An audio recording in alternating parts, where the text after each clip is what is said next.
नमस्कार, आप देख रहे हैं मदद न्यूज। देखने के लिए सब्सक्राइब करें और बेल आइकन दबाएं। जिला प्रभारी मंत्री रामलाल जाट ने की प्रेस वार्ता। प्रदेश के सर्वांगीण विकास के लिए तत्पर हैं मुख्यमंत्री अशोक गहलोत। उदयपुर 13 मई। प्रदेश के मुख्यमंत्री ने प्रदेशवासियों के सर्वहित को ध्यान में रखते हुए जो कल्याणकारी योजनाएं एवं फ्लैगशिप कार्यक्रम संचालित किए हैं वे देश के अन्य राज्यों द्वारा अनुकरण करने योग्य है। मुख्यमंत्री श्री गहलोत के नेतृत्व वाली इस सरकार ने हर तबके को ध्यान में रखते हुए विकास के नए आयाम स्थापित किए हैं। यह विचार जिला प्रभारी मंत्री ने शुक्रवार को जिला परिषद सभागार में उदयपुर के मीडिया प्रतिनिधियों के साथ आयोजित प्रेस वार्ता के दौरान रखे। जो योजनाएं आम लोगों को राजस्थान के तमाम 44,000 से ज़्यादा गांव हैं, उन तमाम गांवों में 11,000 ग्राम पंचायतें, नगर पालिका, नगर परिषद, नगर निगम में बसने वाली आबादी को चौमुखी विकास हो और उनके घर में दो पैसा कैसे पहुँचे, उनका आर्थिक जीवन किस तरह ऊंचा उठे, राजस्थान किस तरह विकास की ओर बढ़े, ऐसी बजट में प्रावधान किए उनका फ़ायदा दूर दराज बैठे हुए लोगों को मिले। उसी के संबंध में उस चीज़ को ध्यान में रखते हुए सेवा ही कर्म है, सेवा ही धर्म है, ये स्लोगन ही नहीं था। इस चीज़ को ध्यान में रखते हुए मुख्यमंत्री जी ने बजट पेश किया। उसी के संबंध में आज हमारी जो समीक्षा बैठक, कहाँ तक हम पहुँच पाए बजट की घोषणाओं को ले, कहाँ तक लोग इसका फ़ायदा उठा पाए, चाहे प्रशासन गाँव के संग अभियान, प्रशासन शहरों के संग अभियान, चिरंजीवी कैंप लगाकर ग्राम पंचायत में निरोगी राजस्थान रहे, आम आदमी खुशहाल रहे, ऐसे प्रावधान किए।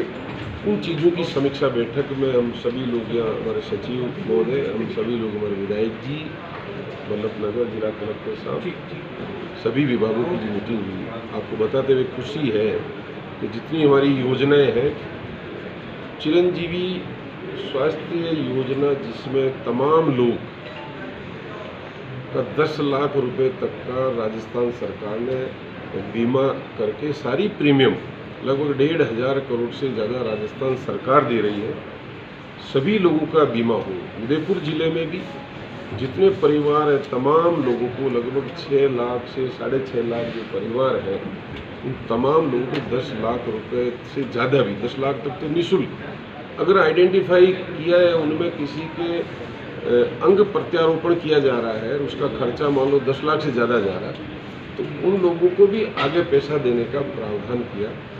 केवल प्रावधान ही नहीं किया, उसका बेनिफिट भी दिया। उदयपुर में कल आपने देखा होगा, खुद मुख्यमंत्री हॉस्पिटल में गए, वहाँ हमें बताते हुए खुशी है, आम आदमी मरीजों से भी मिले, वो बता रहे हैं जिस तरह निःशुल्क इलाज हो रहा है, उसमें एक्सीडेंटल बीमा भी 6-7 तरह के एक्सीडेंटल प्रीमियम उसी की भी दी जा रही, ताकि 5 लाख रुपए उसको ऊपर वाला नहीं करे, मौत हो जाए, लेकिन हो जाती तो इलाज के साथ उसके पीछे बचे हुए परिवारों को भी पैसा मिले, ऐसा प्रावधान किया जो हिंदुस्तान के किसी राज्य में नहीं है। बहुत ही महती योजना।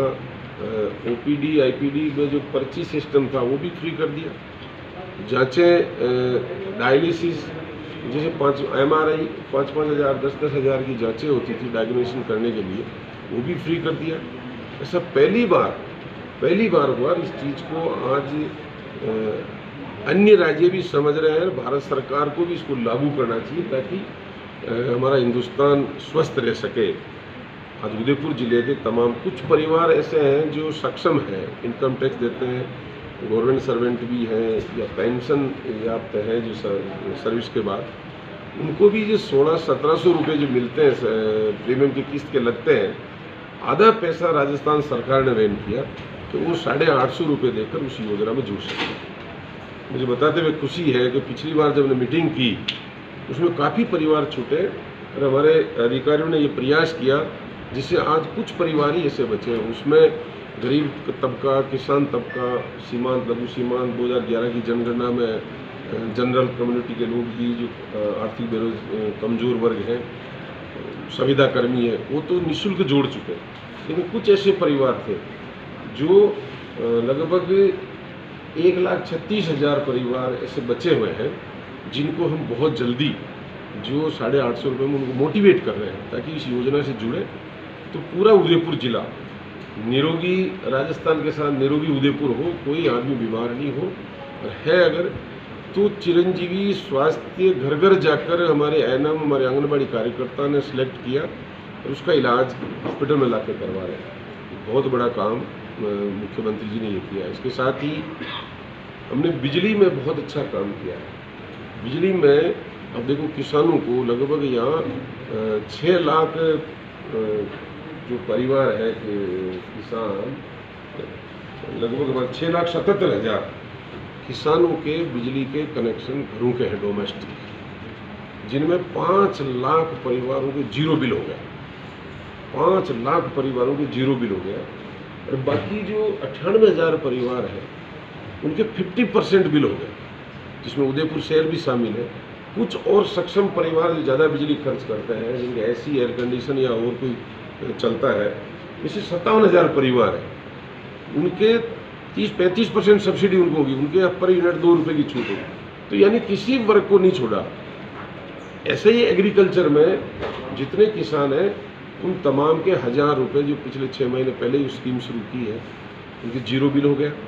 कुछ परिवार बचे हैं जो पहले की बकाया थी, जो उसको बेनिफिट नहीं मिल पा रहा। हमने इस मीटिंग के माध्यम से उनको भी खोज निकाला और उनके घर घर जाकर उनको भी मोटिवेट करके जो बच रहे हैं, जो 4-5 हज़ार किसान, ताकि उनको भी इस योजना का फ़ायदा मिले। वो जानकारी के अभाव में वो चीज़। इसके साथ ही हमने पिछली मीटिंग में जब निर्णय लिया, मुख्यमंत्री जी ने पहले हमारे बजट में कहा, किसान का ट्रांसफार्मर जल जाता है या चोरी होता है या कुछ कारण से, तो उसको बिजली डिपार्टमेंट के चक्कर नहीं लगाने पड़े। उसके लिए एक योजना शुरू की, किसान के खेत पे ही ट्रांसफार्मर उपलब्ध कराओ। मुझे बताते हुए खुशी है कि हमारे यहाँ के डिपार्टमेंट के अधिकारी, जनप्रतिनिधि, सब लोगों ने उस चीज़ को समझा और उसके टेंडर कर दिया। आज किसान मांगते ही ट्रांसफार्मर 72 घंटे के भीतर उसके खेत पे पहुंचा दिया जाता है। ये व्यवस्था भी उदयपुर में शुरू हो गई, जो पहले नहीं थी। इसी के साथ गेहूं की बड़ी 1 रुपये किलो परिवारों को, लगभग 12 लाख ऐसे परिवार हैं, इसमें आदमी हैं जिनको 1 रुपये किलो गेहूँ मिल रहा है। उसमें कुछ ऐसे परिवार हैं जो राशन कार्ड की, जो कलेक्टर साहब उसकी जांच करवा रहे हैं, ऐसे हमारे जानकारी में आया 60,000 ऐसे परिवार हैं जिनको राशन कार्ड है, लेकिन वो गेहूँ उठा नहीं पा रहे। 11 लाख परिवार उसका 1 रुपये किलो का गेहूँ उठा पा रहे हैं। NFSA में 10 लाख लोगों को नए जोड़ने की मुख्यमंत्री ने बजट में घोषणा की। कहते हुए खुशी है कि आज वो पोर्टल खोल दिया गया और अभी काफ़ी लोग उससे जुड़ रहे हैं। ये मित्र के माध्यम से ऑनलाइन सिस्टम कर दिया। इसी तरह यहाँ पेंशन वाली स्कीम्स है, उसमें चाहे एकल नारी हो, विधवा हो, पालनहार में हो, उन तमाम की पेंशनों में बढ़ोतरी भी की है सरकार ने, उसका फ़ायदा मिल रहा है। वो भी ऑनलाइन कर दी ताकि किसी में ये दिक्कत नहीं रहे कि हमारे को पेंशन से वंचित है। पालनहार में भी 1,000 से 2,500 रुपये की, 500 रुपये से 1,500 रुपये की है। 6 साल से नीचे के बच्चा बच्ची है उसको 500 से 1,500, जो 18 साल तक 6 से बाद में 18 उनके 1,000 से 1,500 की है।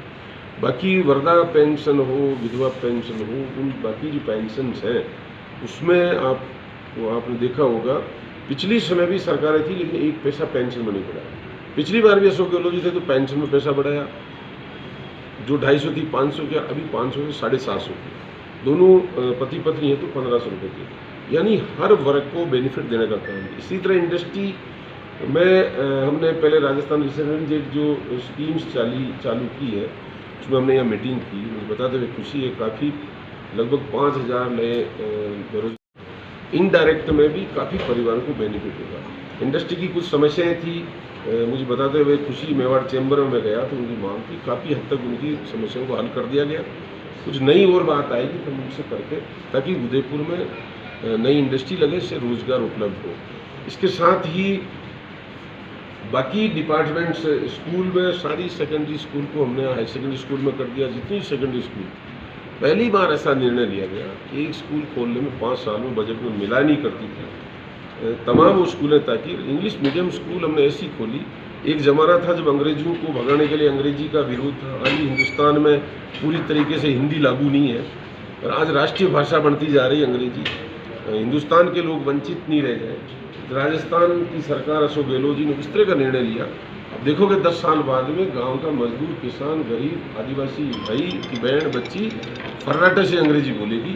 वो तमाम चीज़ें जो राष्ट्र की जो प्रगति है उसमें मेवाड़ में उदयपुर वंचित नहीं रह जाए, एजुकेशन में ऐसा हमने प्रावधान किया है, सिस्टम ऐसा बनाया कि हर जगह, हर विधानसभा में जितनी आबादी बढ़ी है उसमें जैसे बच्चे बच्ची है उनको अंग्रेजी माध्यम से अंग्रेजी का फ़ायदा देना। ऐसे ही 500 बच्चियाँ जहाँ स्कूल है वो हमने कॉलेज की घोषणा कर दी कि स्वतः ही बच्चियों को आज कहते हुए खुशी, किसी ज़माने में बच्चे ज़्यादा पढ़ाई करते, आज राजस्थान का आंकड़ा देखो, बच्चों से ज़्यादा बच्चियों के नामांकन स्कूलों में आ रहे हैं। प्राइवेट स्कूल में नामांकन पहले ज़्यादा हुआ करता था, आज आपने देखा होगा प्राइवेट से नामांकन हटकर सरकारी स्कूलों का आंकड़ा बढ़ा है।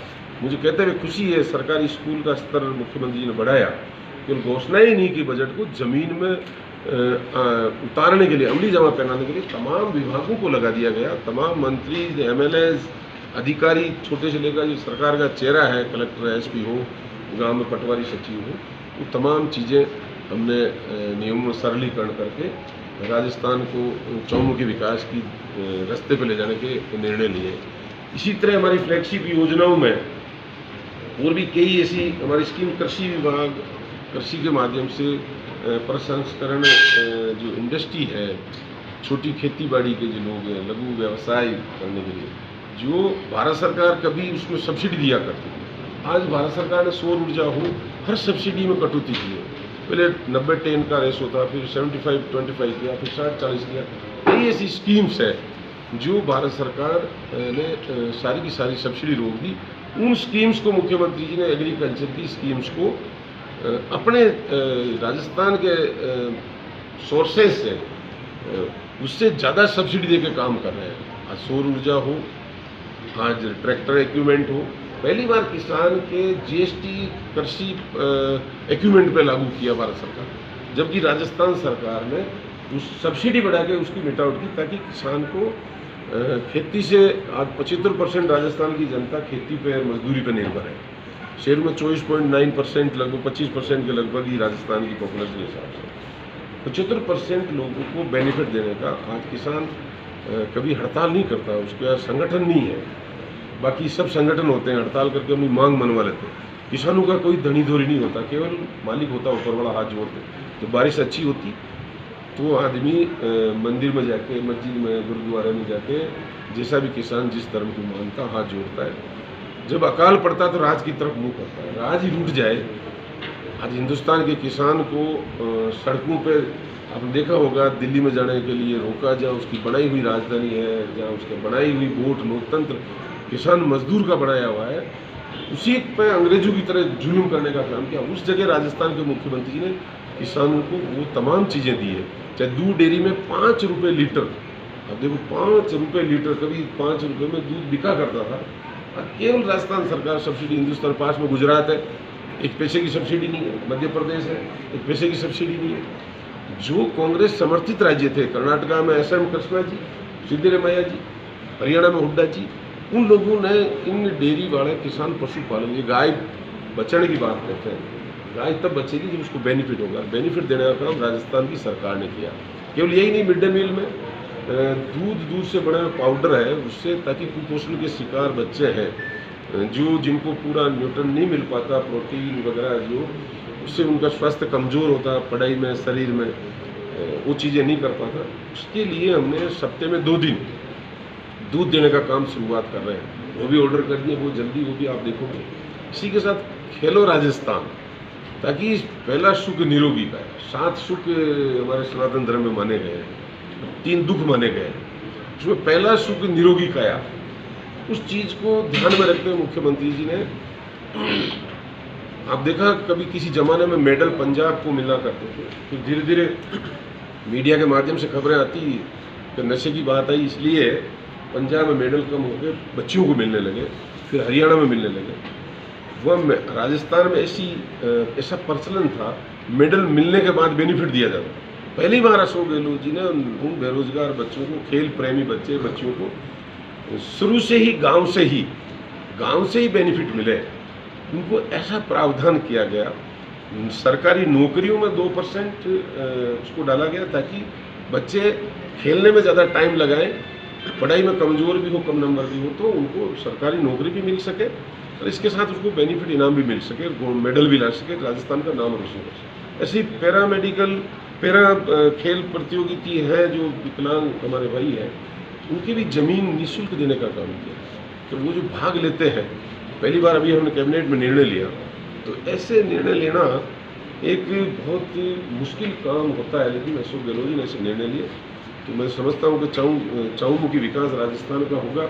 इसके साथ ही आपने देखा सूचना प्रौद्योगिकी संचार में और आगे बढ़ रहे हैं, जैसे रेवेन्यू डिपार्टमेंट भी है। हम आने वाले समय में अभी हमने नामांतरण, म्यूटेशन खोलना, रजिस्ट्री करवाना, ये सब चीज़ें बड़ी जटिल प्रक्रिया हुआ करती थी। पुरानी कहावत है कि नीचे पटवार ऊपर करता, उस चीज़ को भी ध्यान में रखते हुए पद खाली, तो सरकारी नौकरियों में तमाम नौकरियां भर्ती जिसमें पटवारी भी शामिल है, बहुत जल्दी आपको हर पंचायत में उपलब्ध होगा।